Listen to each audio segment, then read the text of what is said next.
Now we discuss about the few important numericals regarding with the prism.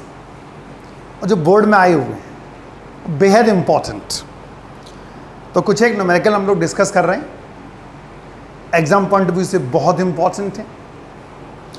तो first question का statement सुने। One face of the prism of refractive index 1.5 and angle 75 degree is covered with the liquid of refractive index 3√2/4. What should be the angle of incidence of the light on the clear phase of the prism for which light is just totally reflected at the liquid covered face? ये statement, diagram देखो इसका। तो is the prism,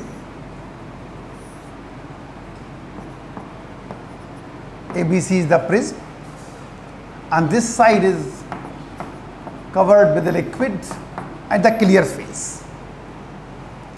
and refractive index of the liquid is given, and it is 3√2/4, while the refractive index of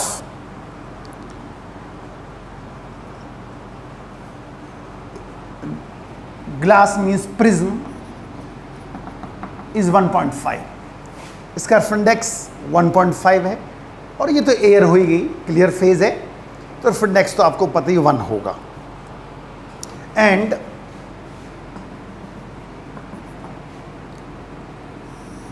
is the angle of prism, and angle of prism is given 75 degree. Okay, this angle is I, और हमें I calculate करना है तब जबकि रे totally reflect कर जाए, surface के ऊपर आ जाए। इसका मतलब ये हुआ कि ये जो एंगल होगा इमर्जेंट, ये कितना हो चुका होगा 90 डिग्री। चलो हमने इसको R1 और इसको R2 मान लिया। Suppose this angle is R1 and it is R2, और हमें I कैलकुलेट करना है। ओके, फिर से सुन लो statement. One face of the prism of refractive index 1.5 angle 75 degree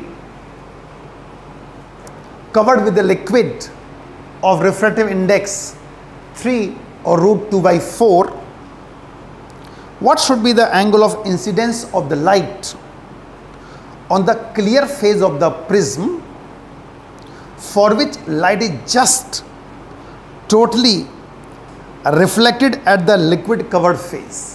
ये बन जाए, और हमें I कैलकुलेट करना है। तो इस सरफेस के लिए हम लोग स्नेसरो लगाते हैं, क्योंकि हमें R2 कैलकुलेट करना है।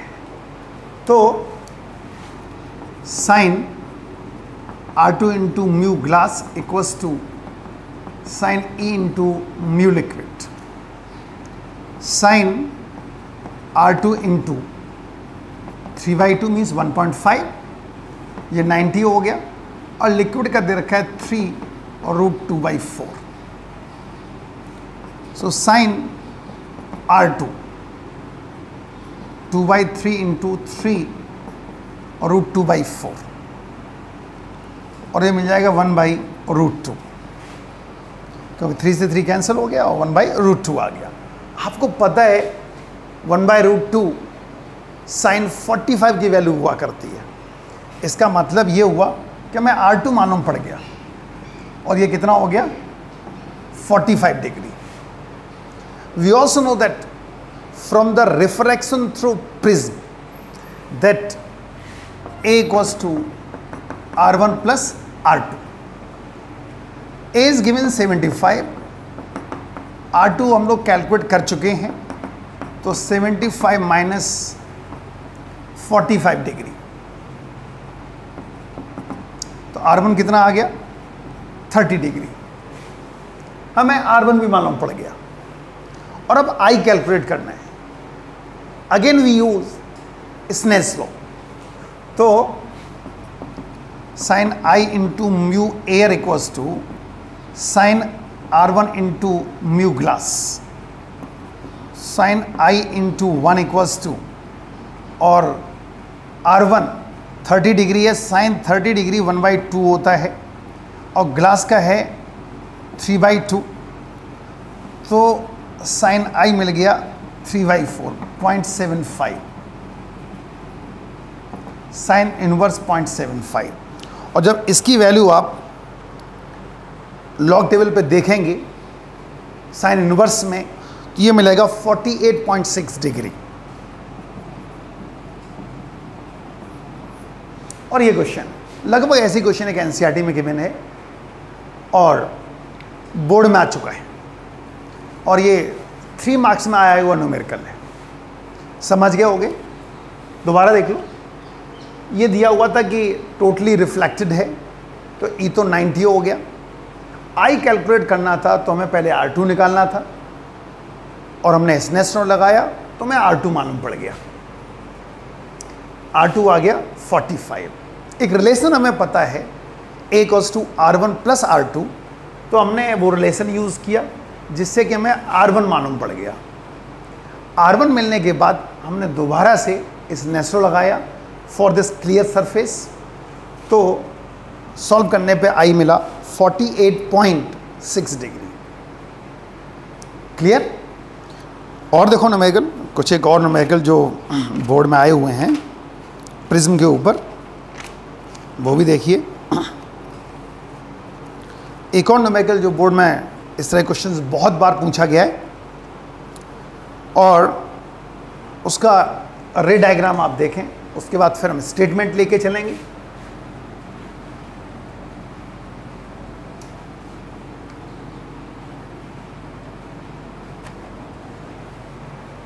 तो रे डायग्राम इस तरह दिया हुआ है,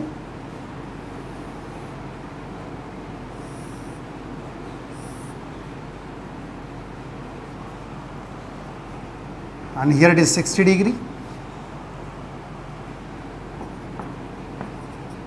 ABC,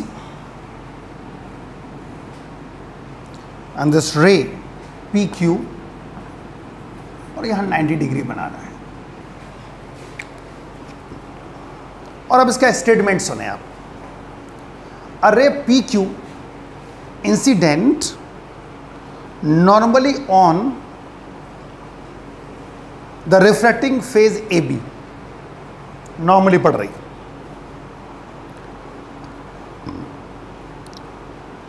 now is refracted in the prism BAC made of material of refractive index 1.5 and mu of glass is given 1.5.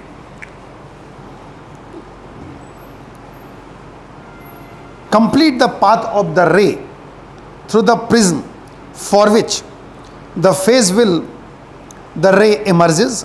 Justify your answer. हमें इसका रे डायग्राम बनाना है, कंप्लीट पाथ बनाना है, ठीक है।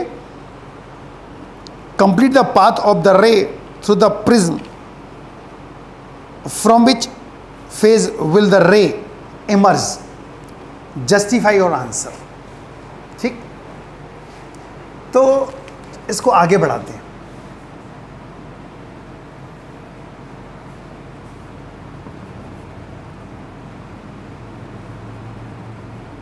ये 60 है, ये 90 है, तो आपको पता है ये 30 हो गया।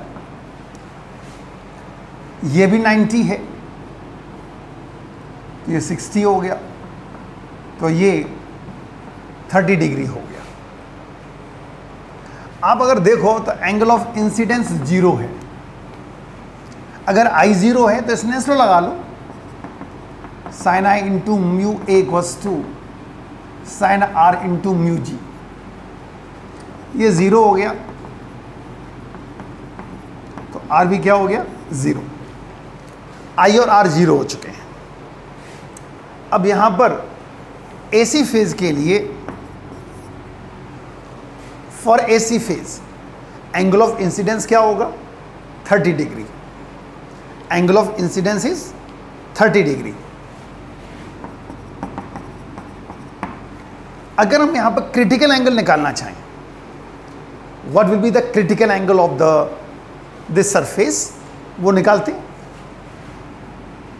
भाई प्रिज्म के लिए क्रिटिकल एंगल क्या होगा, हमें ये अगर निकालना है तो आपको पता है μ इक्वल्स टू 1/sin c, ये रिलेशन होता है।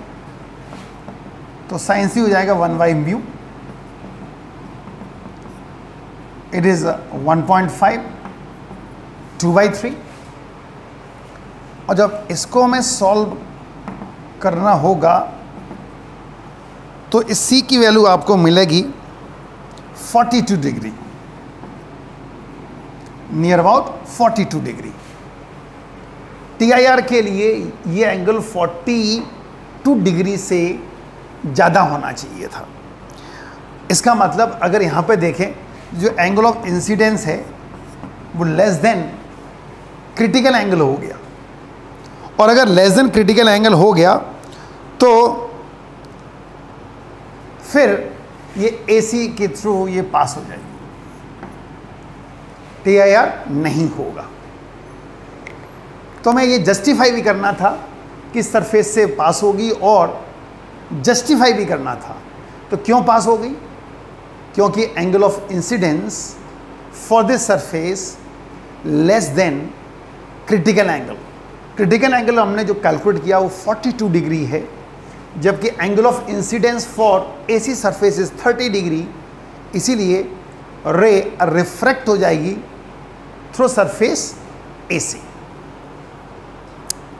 एक और क्वेश्चन देखो, ये भी बोर्ड में आया हुआ है।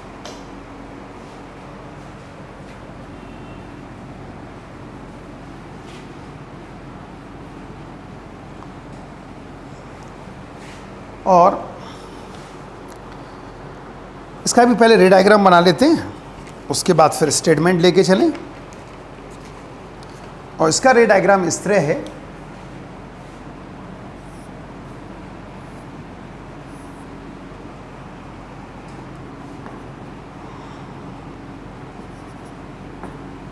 Here angle of prism is given, that is 60 degree. रे अगेन 90 डिग्री पे इंसिडेंट हो रही है। ठीक, अब जरा स्टेटमेंट देखें आप। ये जो PQ है वो अगेन नॉर्मली फॉल कर रही है।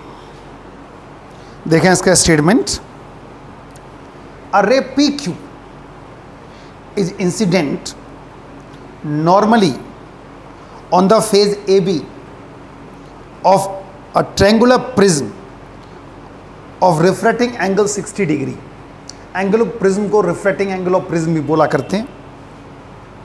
Made of transparent material of refractive index 2/√3।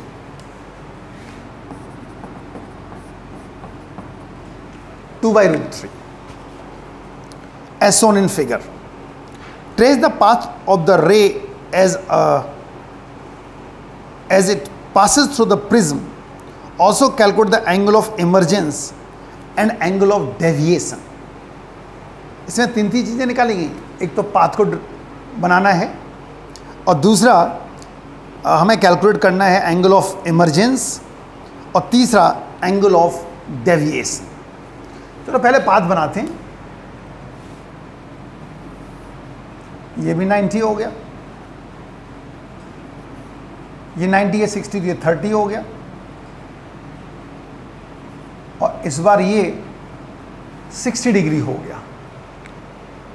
ठीक है भाई, एंगल ऑफ इंसिडेंस तो अभी भी 0 है, तो एंगल ऑफ रिफ्रैक्शन भी 0 होगा, तो R भी 0 हो गया। ओके, नाउ अब एंगल ऑफ इंसिडेंस यहां कितना हो गया इस सरफेस के लिए? For surface AC angle of incidence हो गया 60 डिग्री। ठीक, तो एंगल ऑफ इंसिडेंस 60 डिग्री हो चुका है, और अब हमें इस सरफेस के लिए हमें ई कैलकुलेट करना है, angle of emergent. Okay,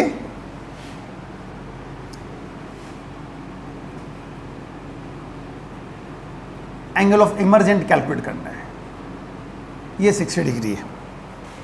now तो sine I into mu g equals to sine E into mu air, sine 60 into 2/√3 equals to sine E into 1। Sine 60 होता है और √3/2 साइन ई हो गया। यहां से कैलकुलेट करेंगे साइन ई 1 आएगा, तो ई कितना हो गया 90 डिग्री। इसका मतलब रे इस तरह पास होगी, क्योंकि ये पूरा एंगल जो है वो कितना आ चुका है 90 डिग्री आ गया। तो एंगल ऑफ इमर्जेंस आपको मालूम पड़ गया, दैट इज 90 डिग्री। तो एंगल ऑफ डेविएशन कितना होगा, डेल्टा। ठीक, तो डेल्टा इक्वल्स टू, आपको पता है कि A plus delta equals to I plus E होता है।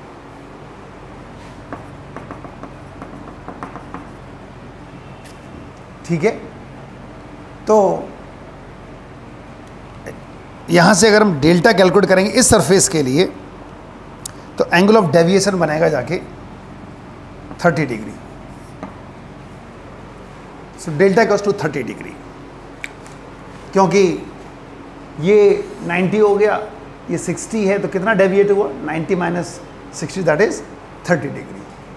तो यहां से हमें कैलकुलेट करना था, ये हो गया 30 degree. So the angle of deviation will be 30 degree. एक और न्यूमेरिकल देखें आप,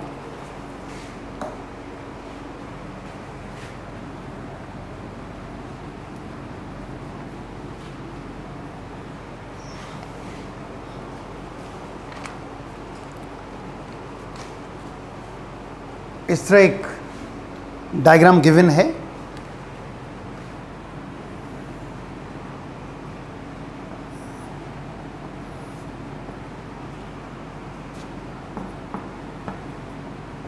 ABC,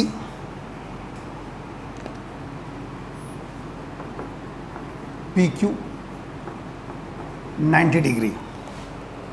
बड़ा सिमिलर से क्वेश्चन देखते हैं, और ये 60 डिग्री दिया हुआ है।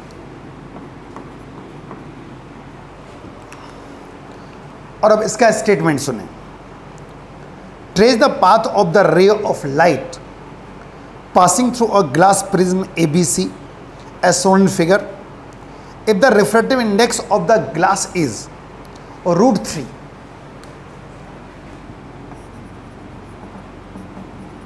is √3, then find out the value of the angle of emergence from the prism.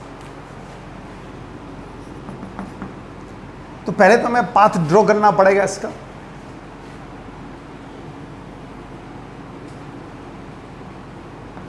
ये भी 90 हो गया, ठीक, और म्यू दे रखा है √3। Then find out the value of the angle of emergence from the prism. हमें यहां से ई कैलकुलेट करना है। इसमें तो कोई, आप देखो कि ये तो कई बार हो चुका है, जब I 0 है तो R तो 0 हो ही जाना है, R 0 हो जाना है। तो R 0 होने से angle of incidence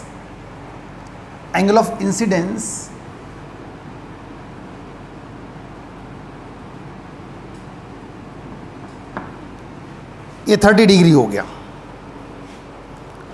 clear, angle of incidence कितना हो गया 30 डिग्री। ये 60 हो गया, ये 30 हो गया। तो एंगल ऑफ इंसिडेंस 30 हो गया, means for AB surface I equals to 30 degree. और अब स्नेसरो लगा दो, क्या होगा sine I into mu G, sine E into mu air, sine I 30 degree mu G और √3 sine E into 1, sine E मिलेगा √3/2, और √3/2 आपको पता है कि ये कितना होता है 60 डिग्री। तो एंगल ऑफ इमर्जन कितना हो गया 60 डिग्री, तो ई आ गया आपका 60 डिग्री। क्लियर? ये इसका पाथ बनेगा। तो ये कुछ एक न्यूमेरिकल्स थे जो बोर्ड में अक्सर पूछे गए हैं 2 to 3 मार्क्स में। कोई 2 मार्क्स में था, कोई 3 मार्क्स में था, जिसमें ज़्यादा वैल्यू चीज़ें पूछी गई वो 3 मार्क्स का हो जाता है। अब ये क्वेश्चन था तो ये 2 मार्क्स का क्वेश्चन था जो बोर्ड में आए हुए हैं। तो इंपॉर्टेंट क्वेश्चन हमने कुछ एक कराए आपको, और अच्छे क्वेश्चन थे और बोर्ड में सारे के सारे आए हुए थे।